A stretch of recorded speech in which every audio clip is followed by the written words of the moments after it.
Well, it's painful to understand how much of what you're doing isn't productive. So I'll give you an example. So I've done this a couple of times with classrooms full of students. Usually when I'm lecturing about career development, say, okay, how much time do you waste? So then I get the class to vote. How many of you waste 10 hours a day? It's like 10% of the kids will put up their hands.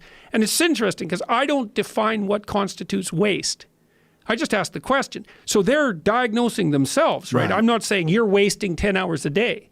I'm just asking. It's like, given your own attitude, how much time are you wasting? 10 hours a day. It's like 10% of the people put up their hands. Well, when you get to like 6 hours a day, 80% of the people put up their hands. So then we do the arithmetic. It's like, because I like doing arithmetic with people. People hate arithmetic, but I like doing it. It's like, okay, 6 hours a day. It's 42 hours a week. So let's call that a work week, 40 hours a week. So that's a work week. Let's say, what's your time worth? You're a university student. Well, it's certainly worth minimum wage, because obviously, but it's worth way more than that, because if you spend a productive hour when you're 20, then you gain the benefits of that hour for the rest of your life. So there's the compounding effect of time spent when you're young. So I say, well, let's assume your time's worth $50 an hour, which I think is an underestimate, but whatever. Let's call it 50. We could call it 25, but we'll call it 50. That's $2,000 a week you're wasting. It's $100,000 a year. It's like, how much better would your life be if you weren't wasting $100,000 a year? It's like, what is that over 40 years? $4 million. It's like, you're rich. You don't even know it. Quit wasting time. By your own definition.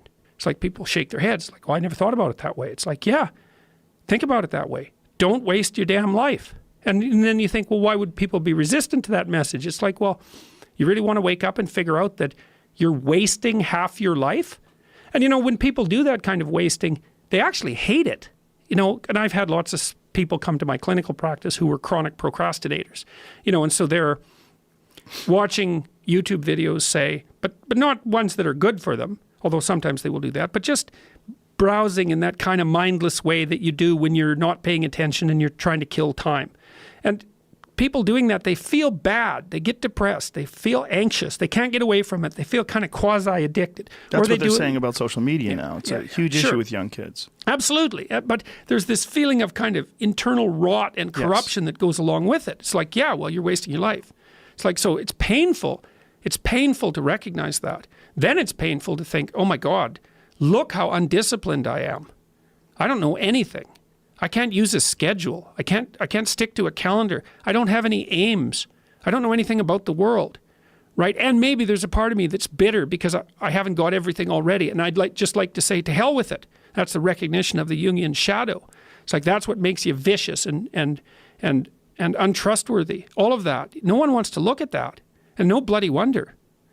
But hey, the alternative is worse. So the problem is, you say, like, just saying you stop wasting your life. Like, I think that's not enough. I think this is one of the reasons why a book like this is so important. Like, the idea of discipline in most people's eyes is like, if you're not a disciplined person, it's uncomfortable. It's going to be painful. It's frustrating. You have to force yourself into these things.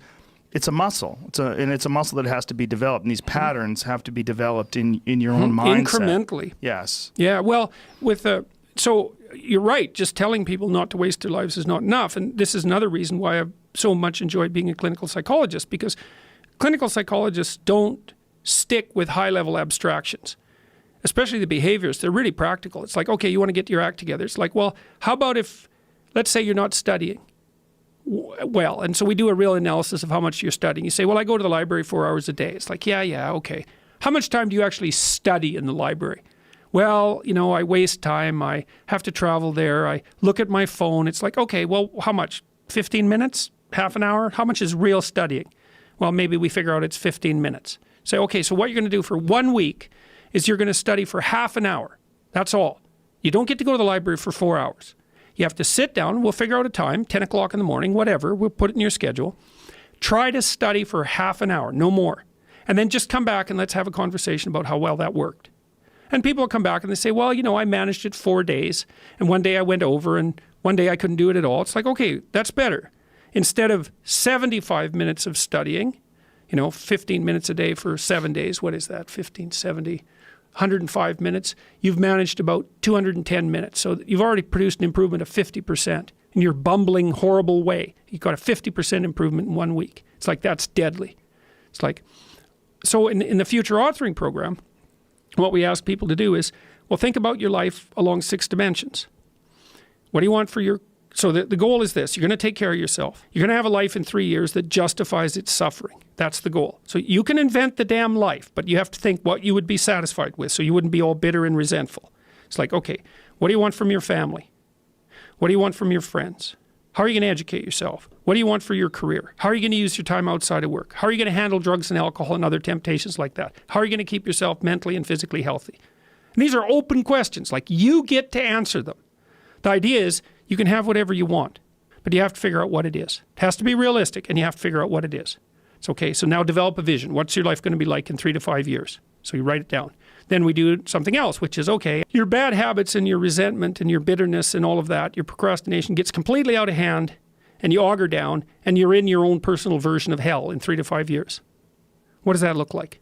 Well, everyone knows that. It's like everyone can look into the future and think, well, if I keep going on this dark path, this is where I'll end up. Well, then you've got little hell outlined for yourself to run away from, and you got a little heaven outlined for yourself to run towards, and then you're motivated.